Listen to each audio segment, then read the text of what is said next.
Uma picape média elétrica com porte até maior do que uma Toyota Hilux. Essa daqui é a Hidara RD6, uma picape chinesa, sim, e que você provavelmente já conhece com outro nome, Hadar RD6. Acontece que para os mercados internacionais adotam o nome Hidara para evitar um certo conflito com uma fabricante de pneus lá de Singapura que se chama Hadar Tires. Mas eu diria que é um nome melhor porque não lembra radar de fiscalização e traz aquelas eventuais mais lembranças que pode ter. O fato é que essa picape elétrica tem um preço bem competitivo, até mesmo quando se compara a uma Rampage com motor diesel, que é a versão mais barata. Fica aí que você vai entender o que eu estou falando.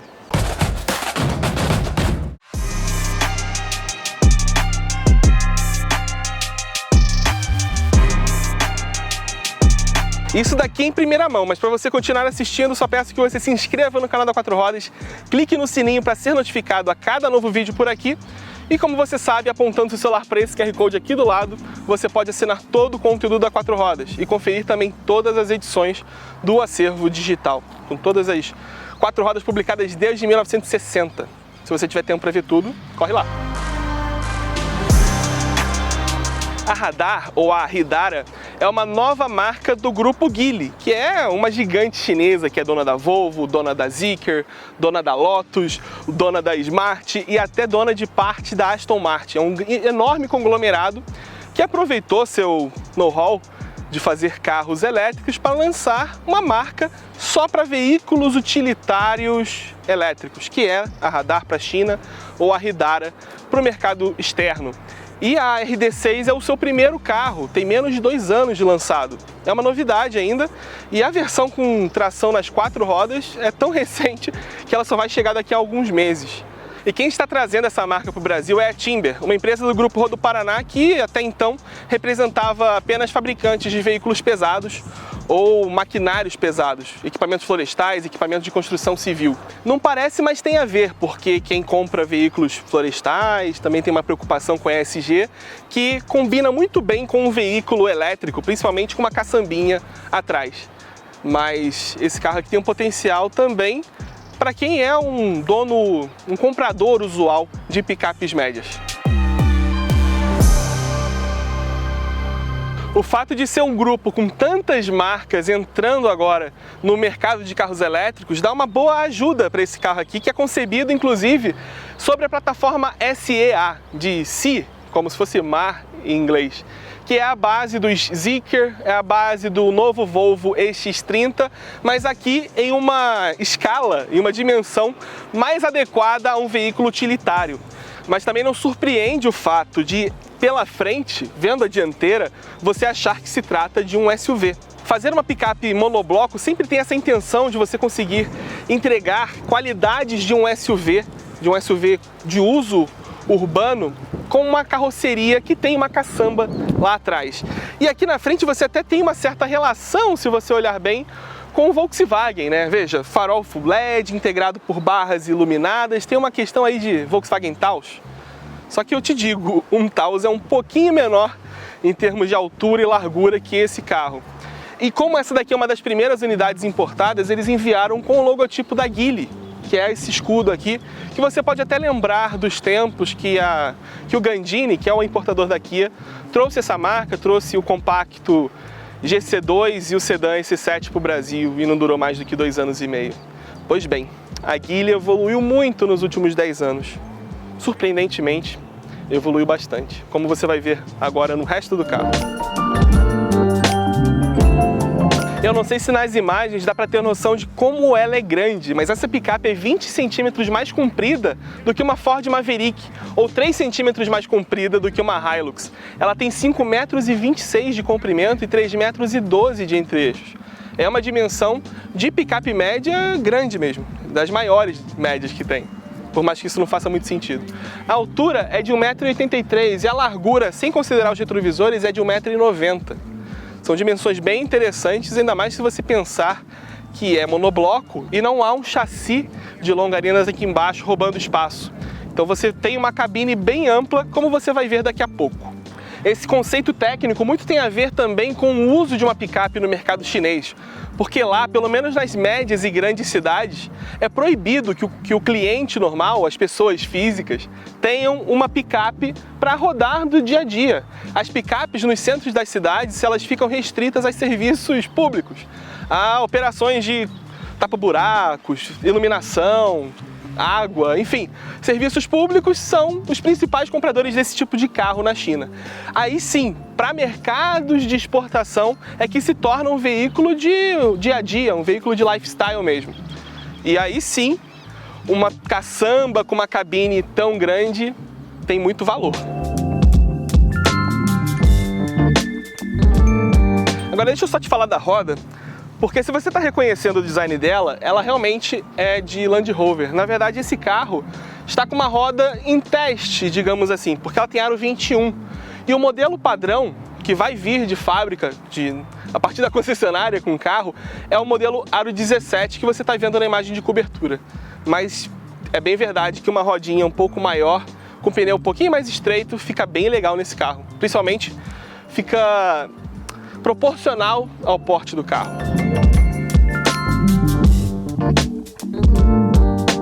Pelas linhas da traseira dá para dizer que essa daqui é a Tarok que a Volkswagen não quis produzir, porque as linhas são muito parecidas com aquele conceito de anos atrás.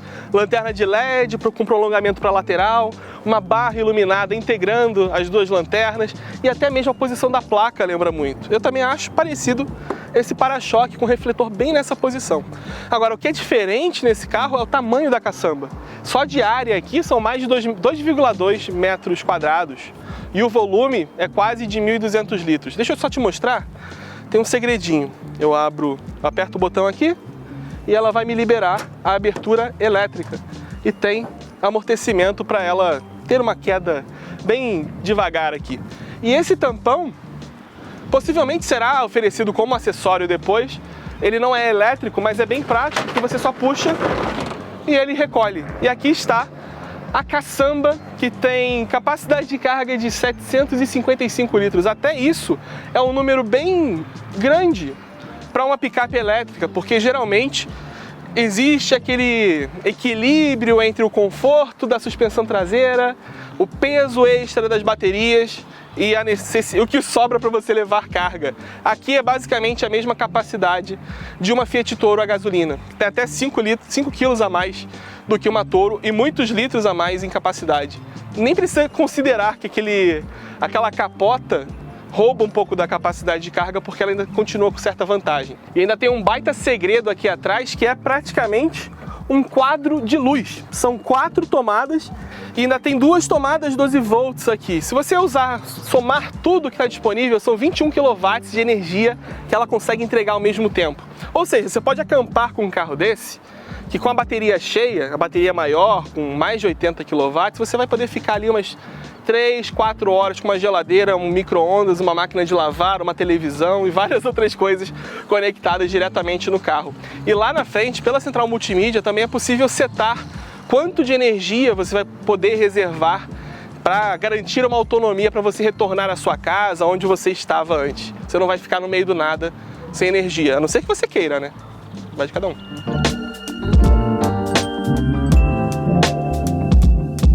Para falar de suspensão e motor, eu vou ficar aqui nessa posição porque as coisas são um pouco diferentes nesse carro. Tudo bem que ele tem suspensão McPherson na dianteira e suspensão multilink na traseira. É multilink independente porque o motor fica na traseira e é claro que eles quiseram dispensar um eixo rígido para garantir o conforto de rodagem num carro como esse. E se você pensar bem, é basicamente o mesmo conceito que a Volvo usa no EX30 e atualmente no EX40 também. Porque o motor elétrico, quando só tem um, fica na traseira. E é praticamente o mesmo. Ele tem 272 cavalos e 39,2 kgfm de torque. A versão com tração integral vai ter um pouco mais, como você vê aqui no lettering. E a bateria, pelo menos nessa versão topo de linha, que se chama Luxury, tem 86 kWh de capacidade. Então é uma boa bateria para um motor que é relativamente pequeno para os padrões de carros elétricos mais, digamos assim, grandes, maiores. Bom, e se o motor é traseiro, o que existe aqui na frente sob o capô? Eu vou te mostrar então, que tem um porta-malas dianteiro, um Frank, né, que tem 72 litros de capacidade, e aqui por baixo dele, né, a área que não está sendo aproveitada pelo compartimento, tem a infraestrutura, a parafernália elétrica, inversor, controladores, enfim, e todo o sistema de líquidos, né, tanto líquido de lavador de farol quanto de arrefecimento, porque é necessário, e todo o controle de acessórios, de sistemas acessórios do veículo. E uma grande diferença técnica dessa versão topo de linha para a versão mais básica está no iBooster, que é um sistema de freios da Bosch que substitui o hidrovácuo e a bomba de vácuo, que é o sistema utilizado na versão mais básica. Esse iBooster, a sacada dele é controlar tanto a resposta do pedal com relação ao acionamento dos freios a disco quanto da regeneração. Então você sente, você como motorista, você faz a pisada ali, ele vai ter aquela resposta do sistema hidráulico, mas o acionamento do disco passa a ser por um motor elétrico, uma engrenagem movida por um motor elétrico que dá o suporte, que dá aquela força que num carro normal vem do vácuo. E essa gestão entre a regeneração do motor elétrico e o freio mecânico é o sistema eletrônico que faz, e você como motorista não sente. Você não sente aquela diferença entre a regeneração e o freio, que em muitos carros elétricos dá meio que uma cabeçada nesse momento da transição. Então, com esse sistema, é possível aumentar a regeneração, a frenagem regenerativa e, consequentemente, a autonomia em até aproximadamente 15%. É como se você ganhasse 15% de bateria só freando do jeito certo. Antes de eu falar do espaço interno propriamente dito, de como é o acabamento, deixa eu te mostrar isso aqui, que é um alçapão, um porta-objetos bem grande, são 48 litros de capacidade, aqui por baixo do banco traseiro, aproveitando que o assoalho é praticamente plano, já que não precisa passar nenhum cardan aqui por baixo. Fica só a bateria mesmo, e aqui tem o sistema de reparo de pneus. Eles ainda vão tentar desenvolver um step para colocar numa área livre ali na traseira, ver se é possível fazer isso, porque é uma demanda que não é só do Brasil, mas também de outros mercados latino-americanos. Agora é hora de conhecer o espaço. Em termos de conforto, é um SUV. É aquela questão das características de SUV com uma caçamba. Ó, a posição de assento, de encosto, tem um ângulo muito confortável, a altura, principalmente do assento, é muito boa, a minha perna não fica flexionada como uma picape a combustão, como uma Toro que é apertada, tem até sobra aqui. Enfim, minhas pernas estão confortáveis, a minha cabeça tem muito espaço ainda para cima e a postura da minha coluna tá legal. É mesmo um arranjo de SUV. Aqui a perna fica bem livre, porque o assoalho, como eu disse, é plano. Tem o console com compartimento embaixo, outro compartimento aqui, duas portas USB convencionais e as saídas de ar-condicionado dedicadas para quem está aqui atrás. Só que esse formato, todos esses itens, eles não existem na versão Standard, são exclusivos dessa versão Luxury. O acabamento também muda, até mesmo aqui atrás, porque essa parte de cima da porta tem acabamento macio, é um material sintético com costuras. O apoio de braço aqui ainda é duro, mas enfim, tem essa melhora aqui nesse acabamento. Essa alça e o puxador da maçaneta também são os mesmos que você vai ver lá na dianteira. O estilo é basicamente esse. E tem as luzinhas de teto, que na versão básica também não tem. Fora também o teto solar panorâmico, que você vê aí na imagem de cobertura. É outra exclusividade da versão mais completa, mas o banco forrado com material que imita couro é padrão nelas. Ah, e ainda tem esse apoio de braços aqui, com dois porta-copos, tem um acabamento piano black aqui também. E, bem, acho que é hora de a gente ir lá pra frente e conhecer o resto da Hidara RD6.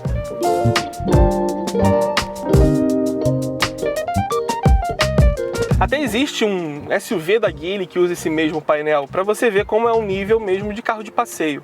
Esse carro inclusive se chama Geely Okavango para o mercado fora da China, mas não tem qualquer possibilidade de ele ser vendido no Brasil, deixar isso bem claro.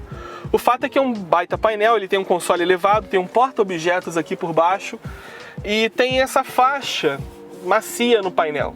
Isso que eu citei aqui é comum, tanto a versão Standard quanto a versão Luxury.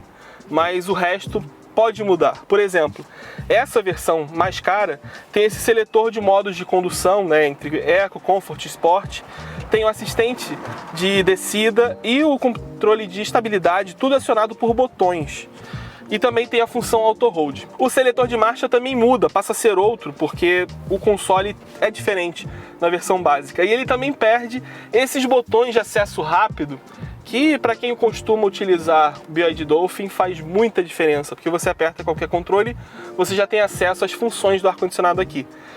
Nas versões mais básicas, né, a Standard com bateria menor e a Standard com bateria maior, tudo é feito por meio dessa tela de 12,3 polegadas. Então você tem que sair do Android Auto, vai ter que sair do CarPlay, que vai ser introduzido nesse sistema em breve, e navegar aqui para ter o controle de ar-condicionado, de funções do carro, de regeneração, tudo isso concentrado aqui na tela. Ou seja, nesse futuro elétrico, ter um botão para acesso rápido se tornou item de luxo. E eu diria que é um baita argumento para ir para uma versão mais cara. Outra coisa diferente é que a versão mais completa, mais sofisticada, ela tem essa parte superior do painel emborrachada, assim como as portas. As portas aqui, essa parte macia, essas superfícies de contato soft touch, também só existem nessa versão mais completa. A versão mais básica não tem. Fazendo um paralelo, é como se a versão Standard fosse uma Toro e essa daqui fosse uma Rampage em termos de acabamento. Até mesmo porque até o Carona tem banco elétrico nessa versão e na outra é só o banco elétrico para o motorista. Essa daqui usa comando mecânico. Mas a chave é sempre presencial, sempre tem um ajuste de profundidade, isso já foi raridade nos carros chineses. E o quadro de instrumentos também tem 12,3 polegadas, mas não é uma tela colorida como aqui, não é uma tela projetando. São indicadores TFT. Tem uma boa apresentação, sendo bem sincero, os mostradores são bem fáceis de serem vistos, não é aquele cristal líquido todo partido como alguns outros carros, então é bem interessante, mas a parte configurável mesmo é o computador de bordo, que é a parte central. E é uma telinha colorida, e aí você tem que utilizar, você tem que acostumar com isso, porque apertando esse botão eu estou controlando o computador de bordo por meio dos botões aqui. E apertando novamente eu passo a controlar a central multimídia. Então você tem que estar atento a essa mensagem para saber aonde você está futucando aqui quando aperta o botãozinho do volante.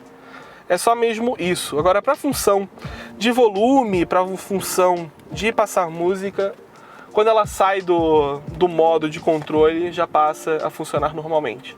Assim como o piloto automático. Inclusive, essa versão mais completa tem piloto automático adaptativo e o sistema de ADAS completo. A versão básica, não. Bom, então agora é a hora mais esperada, que é dar a primeira volta com a Hidara RD6 aqui no Brasil. Vamos lá?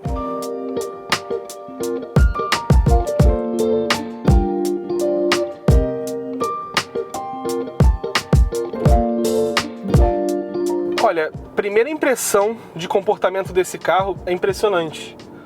Claro, é silencioso, é suave, mas a posição de dirigir é muito boa, o banco é muito bom, e ó, passei por uma lombada agora e a suspensão, por incrível que pareça, também é boa.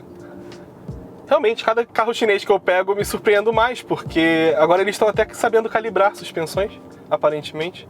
E uma coisa é fato, a percepção de frenagem desse carro, ela é muito próxima a de um carro convencional, ao sistema com freio hidráulico, que o carro vai frear e você não vai ter nenhuma diferença, porque não existe num carro comum. Aqui, ele faz a frenagem regenerativa com o mesmo feeling de pedal que você tem em um freio a disco.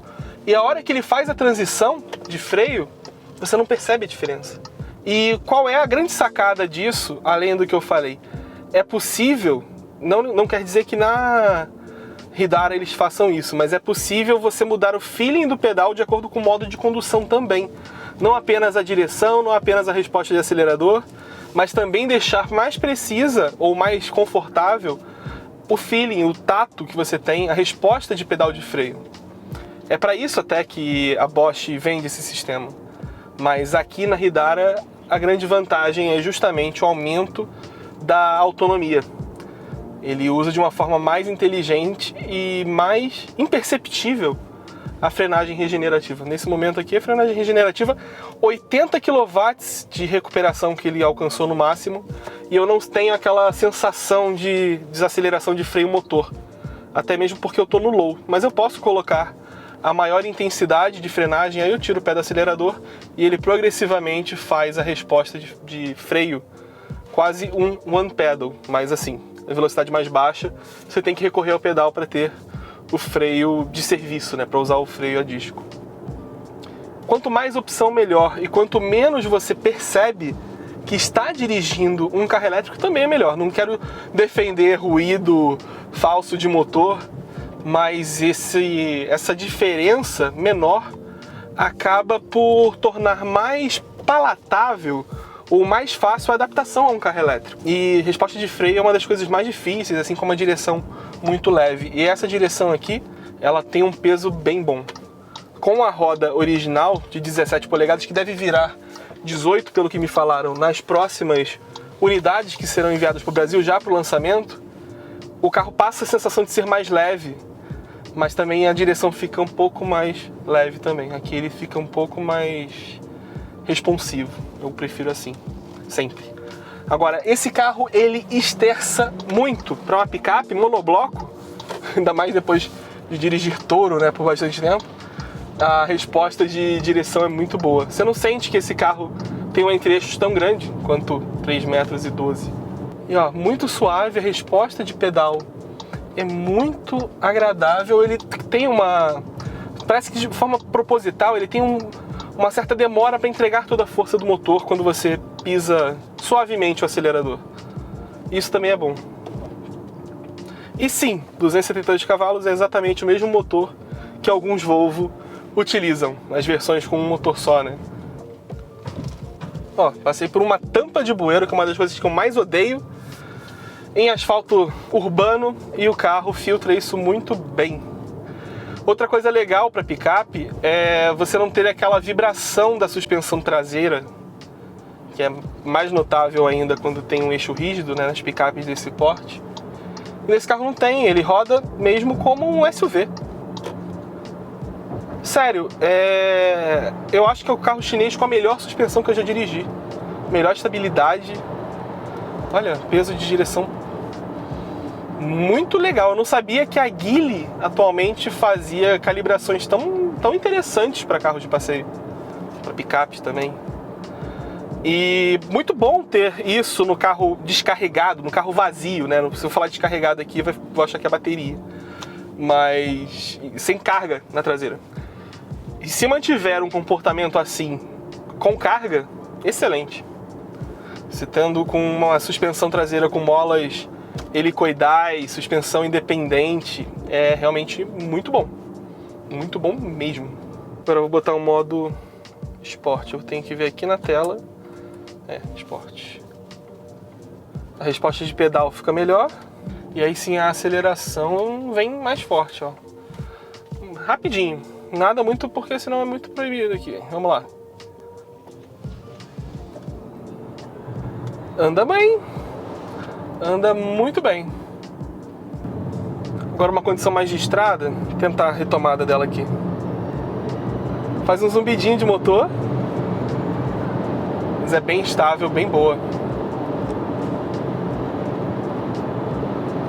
Tem só um barulhinho de vento assim ao redor, mas nada muito... não é pior do que uma picape a combustão, não é. E claro, tá no modo esporte ainda. Gostei bastante, viu?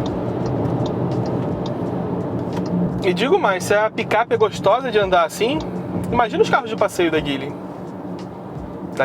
Da Geometry, que é a marca de carros elétricos deles lá na China.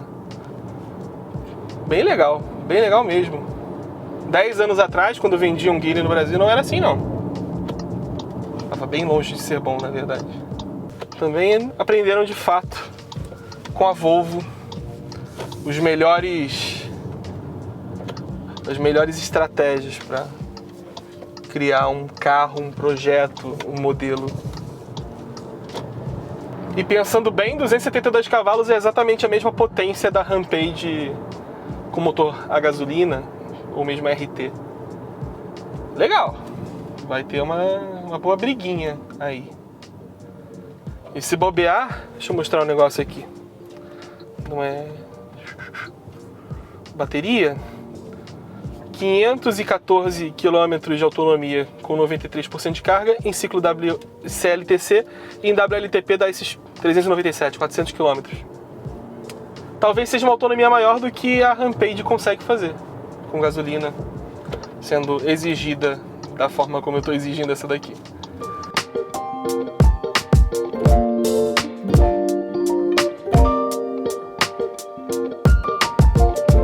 O lançamento da Hydara RD6 no Brasil acontece em setembro e as vendas vão começar pela matriz da Timber aqui em Curitiba. Depois eles vão começar a expandir o negócio pelo Brasil, seja com concessionárias próprias na região sul e sudeste, seja com parceiros para o resto do Brasil.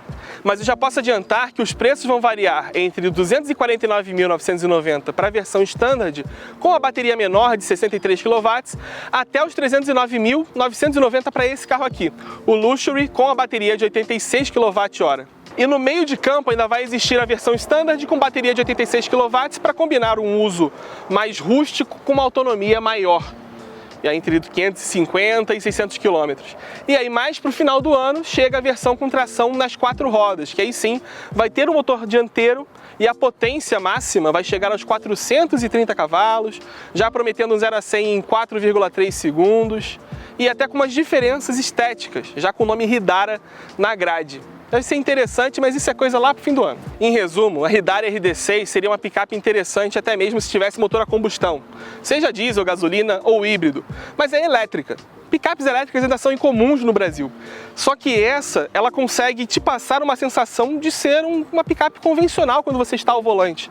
Você não tem aquela sensação tão diferente que carro elétrico passa quando você está ali dirigindo. Tudo bem que ela não tem a mesma vibração, não tem o mesmo ruído, mas o feeling que você sente é bem bom e bem próximo de um carro convencional.